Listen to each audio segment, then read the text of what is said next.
নমস্কাৰ বন্ধুসকল, মোৰ ইউটিউব চেনেলৰ সকলোকে স্বাগতম জনাইছোঁ। নতুন আপডেট এটা লৈ আহিছোঁ।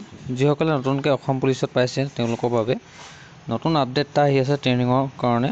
চাই ল'ব ভিডিঅ'টোত, সকলোখিনি ইয়াত দিয়া হৈছে স্পষ্টকৈ।